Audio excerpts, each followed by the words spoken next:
Alright, let's see if this works. This is like the fourth time I've tried to record this video. Just to show a quick demonstration of installing the emulator and running my Phoenix Wright MLP crossover, which is based on the old video series Turnabout Storm from about 10 years ago. I've been porting it back to the TI home computer, and it runs in my emulation. So if you have Windows, you can download the emulator and run it directly, and that's what I'm going to show you here. It's literally download, unzip, and run. If you have another system and you know Wine, I'm told it works there. I have not tried it, so I'll leave that to you. But I figured I'd download the emulator, show you how to start it, and just give a quick demonstration of what to expect. So this is a computer from 1981, so graphics are going to be kind of low quality. You can expect sound effects and music to be kind of Game Boy level, like original old school Game Boy. But hopefully it's fun. Hopefully I captured the feel of the videos. And it's kind of neat to actually be able to play it instead of just watch it. At least that was my expectation. So I'll post the link to the download below, but you'll come to the site. It'll look like this. And just looking for the click here to download zip file. And I'm just going to save it to a specific address here, to my games folder. Alright, and it's finished downloading, so let me see if I can get OBS to switch views here. Whoops, that's not what I wanted to do. Yeah, so the fourth time doing it and I'm still struggling, go figure, eh? There we go. That work? Yeah, that worked. Okay, so now we've got the zip file, and I'm just going to go ahead and unzip it here. You can unzip it to anywhere that's useful to you. Just, pay attention to where you dropped it. And once you've got that, you can go into the folder, twice apparently, and you're just going to run classic99.exe. Now, depending on your system settings, you might get a pop-up warning you it's not signed. I'm going to have to leave security of your system up to you. Harmless Lion, which is me, has a pretty good reputation on the web, but do your own research. I always advise that people do that. But I'm going to go ahead and just run it, double-click. And I'm going to have to try and get OBS to switch windows again. Oh, I'm also going to have to tell my own antivirus, hey, this is okay to run.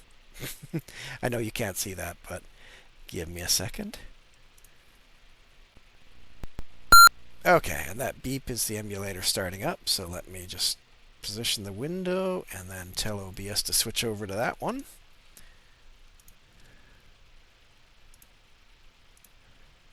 There you go. So you'll see that. How do I show you the menu bar? Let's see. Usually I don't want to capture the menu, but today I do. So we'll do that. And we want... Oh, is it not possible to capture the menu? Huh. Well, you might just have to trust me on this. Yeah, I guess so. Okay. You can't even see the cursor. I said capture cursor will be... Oh, there it is. Haha.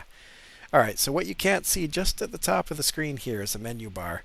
And you're going to go under Cartridge, Games, which should be popping up, but you can't see it, and Phoenix Wright.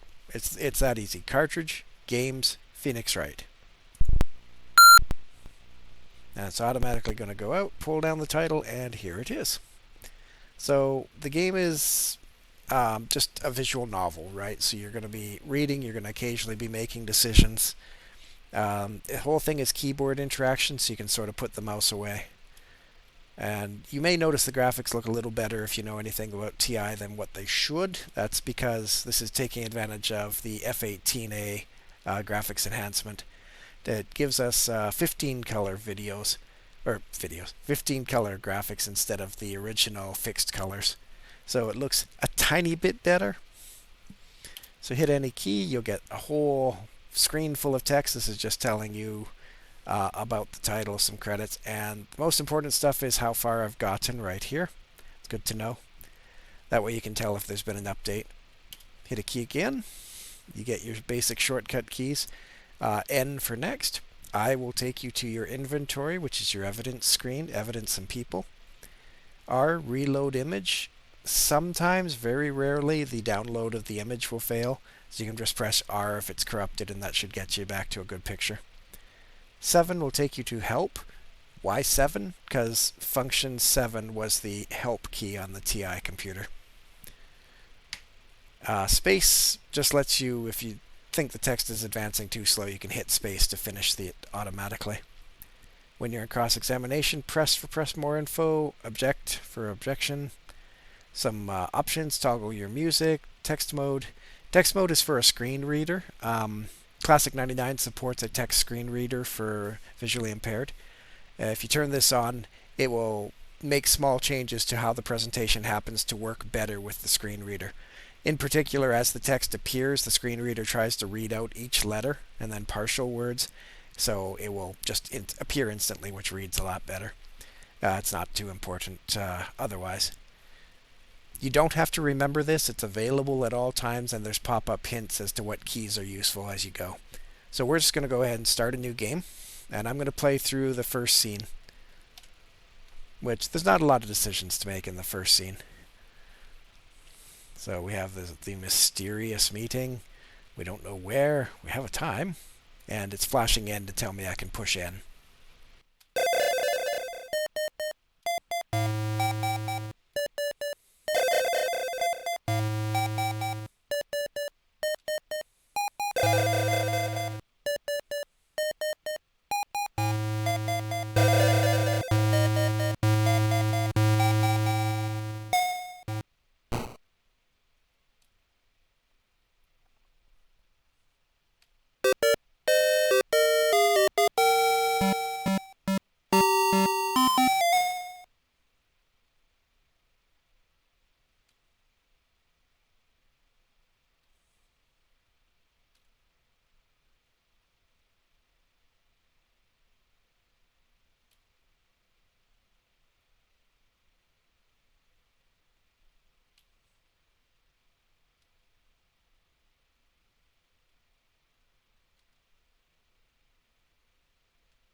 Now you can see the inventory has been added, so I can bring that up at any time.